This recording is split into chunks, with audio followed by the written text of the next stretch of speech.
శ్రీమాత్రే నమః. కమలానందనాథ గురుభ్యో నమః. విఘ్నేశ్వరుడికి అనంతమైన నామాలు, అనేక అవతారాలు ఉన్నాయి. ఆయన లీలన్నీ కూడా మనందరికీ తెలిసినవే. సకల సిద్ధులు, సద్బుద్ధి ఆయన అనుగ్రహం వల్లే మనందరికీ కూడా లభిస్తూ ఉంటాయి. అటువంటి గణనాథుడికి కేవలం 16 నామాలతో మనం అర్చన చేసినా లేదా స్మరించినా కూడా మనకు సకల విఘ్నాలు తొలగిపోతాయని సాక్షాత్తు వ్యాస మహర్షుల వారు మనకు తెలియజేశారు.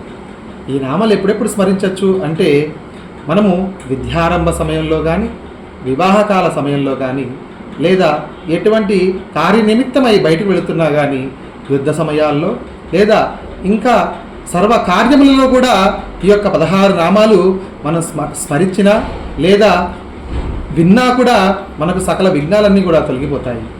ఆ నామాలేంటో చూద్దామా? సుముఖాయ నమః, ఏకదంతాయ నమః, కపిలాయ నమః, గజకర్ణకాయ నమః, లంబోదరాయ నమః, వికటాయ నమః, విఘ్నరాజాయ నమః, ధూమకేతవే నమః, గణాధ్యక్షాయ నమః, పాలచంద్రాయ నమః, గజాననాయ నమః, శూర్పకర్ణాయ నమః, వక్రతుండాయ నమః, హేరంబాయ నమః, స్కందపూర్వజాయ నమః.